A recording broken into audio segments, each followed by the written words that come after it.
It's been 5 years since my father passed away. My mother Patricia and sister Caitlin live in the large mansion he left behind in an upscale neighborhood in Westchester County. I live alone in a high-rise apartment on the Upper East Side, a modestly sized home with a view of Central Park's greenery. As head of research and development at MediPharm Pharmaceuticals, my days were busy and fulfilling, leading a cancer drug development project. I'm in charge of a project with an annual budget of $100 million, collaborating with the Mayo Clinic and Johns Hopkins Hospital. On weekends, I regularly volunteer at St. Mary's Senior Center. The peaceful conversations with the residents there brought me comfort. This tranquil life began to change when my sister's social media account started gaining explosive popularity. Under the account name Caitlin Luxury Life, she posted about her lavish lifestyle, and her follower count quickly surpassed 1 million. Her advertising revenue was rumored to exceed $500,000 annually. She posted daily photos of new Hermes bags, meals at Michelin-starred restaurants, and travels around the world on private jets.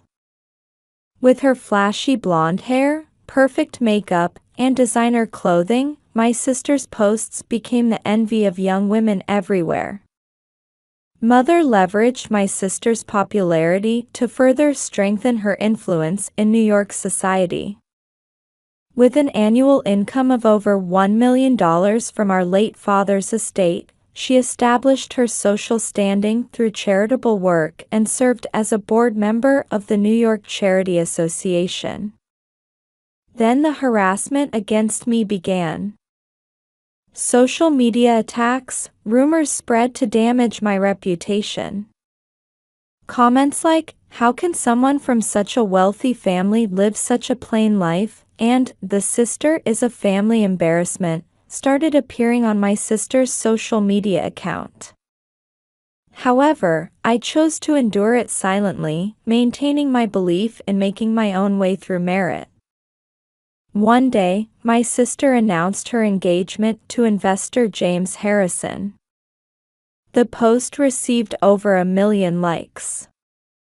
James came from a prominent Boston family. His father was chairman of an investment bank, with strong connections in political and financial circles. He seemed like an ideal match for my sister, being meticulous and highly conscious of social standing. Wedding plans progressed rapidly, with arrangements made for a 400-person ceremony at the iconic Plaza Hotel. The budget was rumored to exceed $500,000. Industry VIPs and society notables were added to the guest list. A custom wedding cake from Sylvia, Dom Perignon champagne, and a course menu featuring veal osso buco, everything was planned to be top tier. However, I never received an invitation. When I asked Mother, she dismissed me, saying, "You must be busy. You've got your hands full with drug development." Still, I told myself this was my sister's special day. I prepared a modest navy Ralph Lauren dress and a Tiffany necklace. Manhattan was bathed in summer sunshine. I started preparing early in the morning, slipping into my navy Ralph Lauren dress. My makeup was subtle but carefully done. I paired the outfit with a Tiffany diamond necklace and pearl earrings inherited from Mother. Looking at my reflection in the mirror, I sighed deeply. As I carefully styled my black hair into an updo, I reaffirmed my desire to sincerely celebrate my sister's special day. Outside my window, Central Park's trees swayed in the early summer breeze. The sight of morning joggers gave me a sense of normalcy. I arrived at the Plaza Hotel exactly at 11 a.m. Luxury cars were arriving one after another at the entrance, with white-gloved valet parking staff bustling about. Bentleys, Rolls-Royces, Mercedes Maybachs. My Lexus was clearly out of place. Nevertheless, the valet staff greeted me with unchanged politeness. "Have a wonderful time, Ms. Walker." I nodded slightly at the young staff member's smile and walked through the heavy revolving door. Stepping into the hotel lobby, I was struck by the sparkle of crystal chandeliers. The Italian marble floor was adorned with lavish floral arrangements, creating a fairy tale-like elegance. Pure white calla lilies and pink roses were arranged in graceful curves. The sweet scent of lavender enveloped the entire space. In the lobby, I met acquaintances from the pharmaceutical industry, Dr. Johnson from Mayo Clinic and Professor Martin from Memorial Sloan Kettering Cancer Center. They highly value my work. We eagerly discussed the clinical trial data for a new anti-cancer drug. "Elizabeth, it's your sister's big day. What a wonderful venue." "Yes, I sincerely wish for her happiness. By the way, I heard the new drug trial data is showing excellent results. FDA approval must be close. Your research will save many patients." Engaging in pleasant conversation, we headed toward the reception hall. The long corridor was filled with luminaries of society, ladies in Chanel tweed suits, women carrying Hermès Birkin bags. Everything was perfectly coordinated. Snippets of conversation revealed rumors that the wedding budget exceeded $500,000. The walls were adorned with 18th-century French tapestries, and Renaissance-style murals decorated the ceiling. Along both sides of the corridor, antique vases held pure white Casablanca lilies, their pristine fragrance wafting through the air. I stopped in front of the venue doors. A security guard in a black suit stood there holding the latest iPad. With tense feelings, I approached the guard checking the list. A gold name tag reading Plaza Security gleamed on his chest. "Your name?" "Elizabeth Walker." "One moment, please." The guard scrolled through the screen several times, frowning. My heart began to race at his expression. "I'm sorry, but your name is not on the list." Those cold words pierced my heart. I felt as if the surrounding temperature had suddenly dropped. "Please check again." "Elizabeth Walker. I'm the bride's sister." I could feel my voice trembling slightly. The guard checked the list again but simply shook his head expressionlessly. "I'm sorry, but you'll have to leave." Just then, I turned toward distant laughter. There stood Mother and my sister.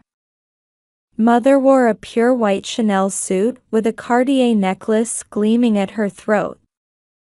My sister was in a Vera Wang white wedding gown, a diamond tiara adorning her hair. She held the latest iPhone in her hand, pointing the camera in my direction. She was probably live streaming on social media.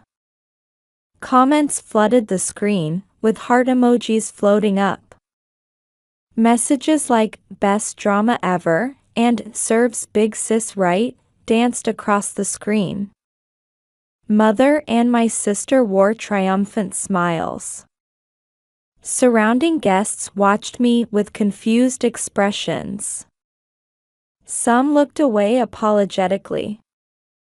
In that moment, I understood everything. This was no coincidence. It was all planned. The missing invitation, mother's words, everything had been preparation for this scene. I quietly turned on my heel. Walking back through the lobby, I felt concerned glances from acquaintances, but kept walking straight ahead. Dr. Johnson tried to call out to me, but I just returned a smile without stopping. When retrieving my car from valet parking, the young staff member showed an apologetic expression. His earlier bright smile had vanished. "Take care." I nodded slightly at his words and got into my car. The Plaza Hotel's imposing figure in my rearview mirror gradually grew smaller. Under the cloudless blue sky, I drove in silence. New York's skyline of high-rises felt colder than usual. My phone screen kept lighting up with notifications from my sister's social media live stream. It seemed thousands were watching simultaneously. I turned off all notifications and put the phone in my bag. Then, with a deep sigh, I headed home through Manhattan's bustle. On social media, a storm was already raging. The hashtag Walker Family Scandal quickly became trending, with angry comments pouring in from my sister's live stream viewers. The video had been shared with the Boston fiancé's family, and the Harrisons were furious. Pharmaceutical industry VIPs invited to the wedding were also raising protests one after another. Inquiries were flooding in from Mayo Clinic and Johns Hopkins Hospital, my project's research partners.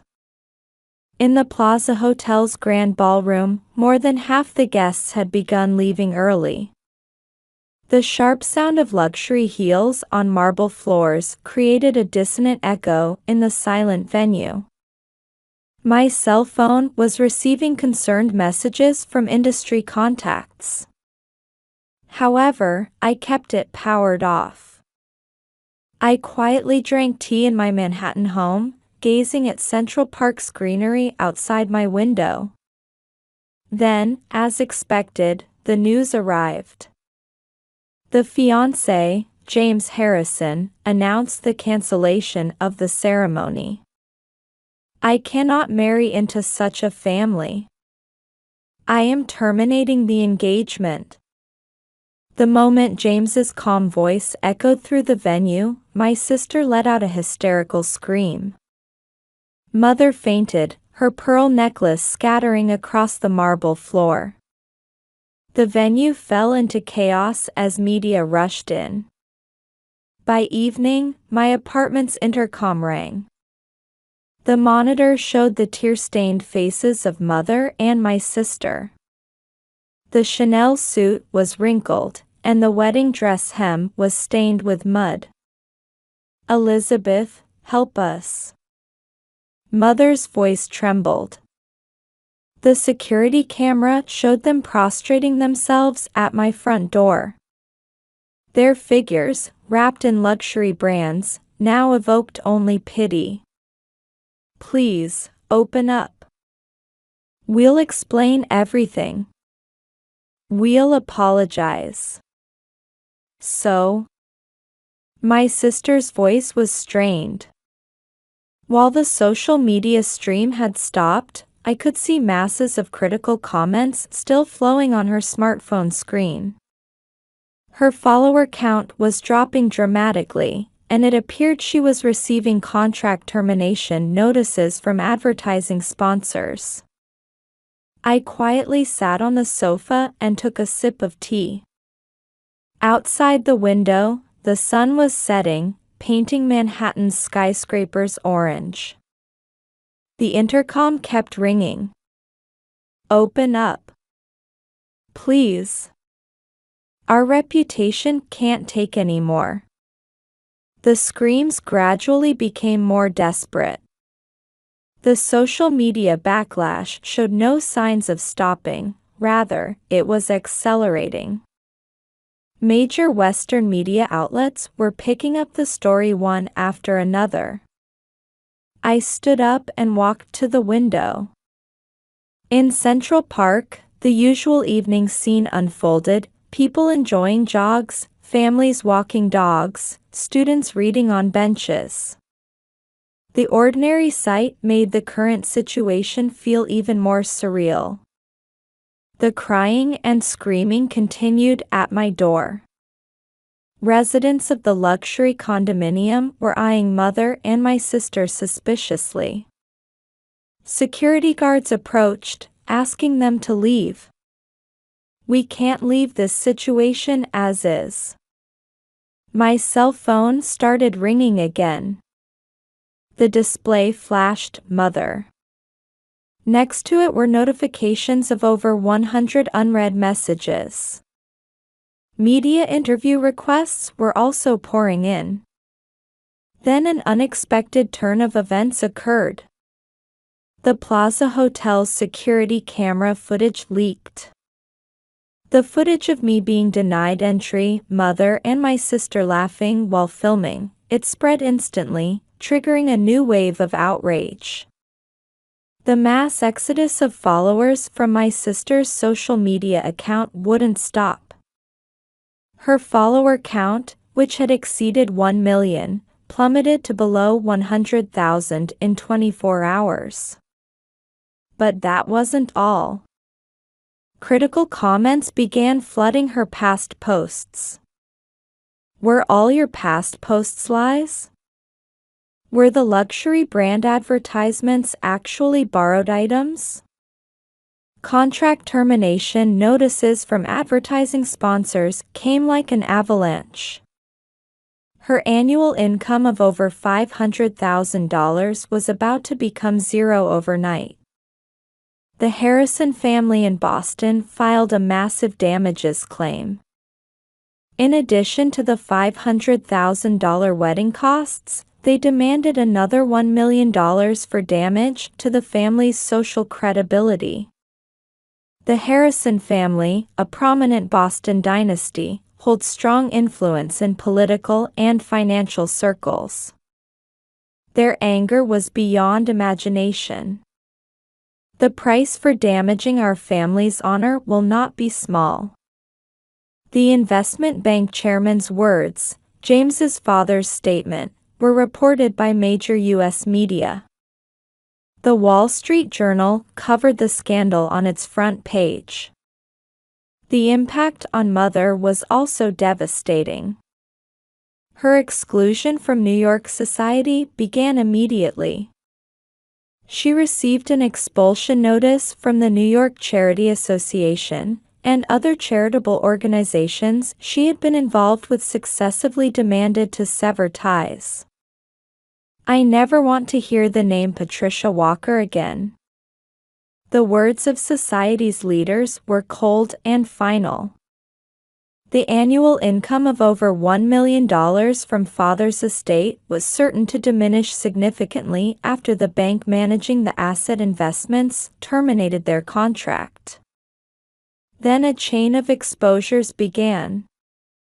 Followers of my sister's social media account started pointing out inconsistencies in her past posts one after another. Was this Hermes bag actually a replica? Are all the luxury restaurant photos from the same angle because you never actually went inside? Were the private jet posts actually studio shots? Investigation revealed shocking facts. The majority of my sister's posts were carefully staged fabrications. Luxury brand items were borrowed or replicas. Restaurant meals were photographed only from outside without actually dining there. Many overseas travel photos were digitally edited. Furthermore, it was revealed that their treatment of me at the wedding was planned harassment. They had intentionally excluded my name from the guest list and pre-announced the social media stream to gather many viewers. I wanted to create the best drama to get the highest viewer numbers. My sister's confession caused huge ripples online. Criticism intensified over her act of trampling family bonds for viewer numbers and advertising revenue. My employer, MediPharm, was flooded with inquiries about this scandal. However, the company's response was swift. Vice President Elizabeth Walker's achievements in research and development are unshakable. Family issues and her professional capabilities are entirely separate matters. The CEO's statement gathered strong support within the industry. Rather, through this incident, appreciation for my work increased even further. Joint research with Mayo Clinic and Johns Hopkins Hospital continues to progress smoothly. Elizabeth's research will bring hope to many cancer patients. Professor Martin's words were widely shared in the medical community. The new drug's clinical trial data showed excellent results, with FDA approval approaching. However, mother and my sister's situation continued to worsen. The large mansion in Westchester County had to be sold to pay the damages. With complete exclusion from society, their life foundation completely collapsed. Avoiding public eyes, they had no choice but to move to a small apartment in the suburbs. How did it come to this? Mother's lamenting voice echoes off the walls of the small apartment. All their luxury brand bags and clothes were put up for auction. Most of their savings disappeared into damage payments, leaving only regret behind. In the midst of this, a letter arrived in my apartment's mailbox. It was an apology letter from mother and my sister. On stationery stained with tears, they acknowledged their past mistakes. We didn't understand your sincerity. We were drowning in vanity and pride, losing sight of what was important. However, my mind was already made up. While I could forgive, returning to our former relationship was impossible. The past cannot be changed. We each had to choose new paths in life. Please do not contact me again. That was all I wrote in my reply. A year has passed since then. The sunlight streaming through the windows of St. Mary's Senior Center is gentle and warm. I was walking down the facility's hallway after finishing my weekend volunteer work. Elizabeth, thank you for coming again today.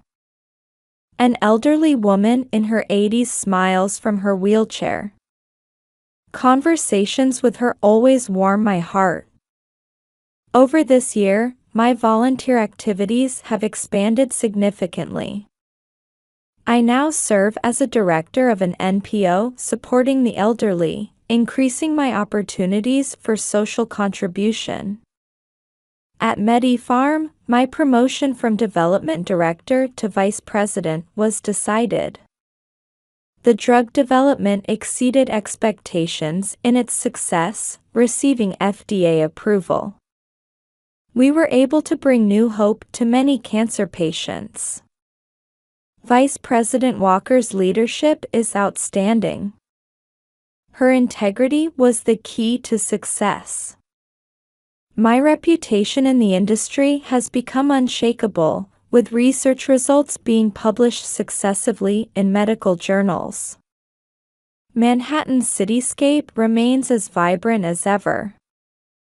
Meanwhile, mother and my sister's lives have changed dramatically. Their social media accounts were completely deleted, and they lost their place in society entirely. Living quietly in a small suburban apartment, they can only reminisce about past glory. Just once, I'd like to meet and talk. Occasionally, messages arrive from mother. However, I don't reply. That was my choice. I decided to live looking forward, not imprisoned by the past. From my high-rise window, Central Park's autumn colors are beautiful. In my life filled with work and volunteer activities, I have no regrets. Rather, I feel that the events of that wedding day brought new meaning to my life. Living with sincerity, I've realized anew that this is what matters most. I shared these words at MediFarm's board meeting. From the conference room window, Manhattan's skyscrapers are visible. Under a cloudless blue sky, a new era was about to begin. My once famous sister now reportedly works at a small accounting firm. Mother spends her days knitting at home. Their luxurious lifestyle has become a distant memory as they live modestly. There are things more important than money and fame. We had to lose everything to realize that. That's what was written in my sister's final letter. Inside the envelope was a simple photo of them together. Gone were the luxury brand outfits and heavy makeup. Yet their expressions showed a peaceful contentment. Sometimes I pass by the Plaza Hotel. The events of that day now feel like distant memories. Volunteer work at the senior center, drug development research, company responsibilities. In the midst of my fulfilling daily life, I'm walking my own path. Elizabeth is our pride. Dr. Johnson's words from Mayo Clinic were widely shared in the medical community. But for me, what matters most is the fact that I've lived true to my beliefs. Manhattan's twilight wraps the city in its usual beauty. The setting sun reflects off the high-rise windows, painting the city in orange light. The trees in Central Park sway gently in the breeze. Tomorrow will bring another new day. Perhaps that is the greatest gift for me, who chose to live with integrity.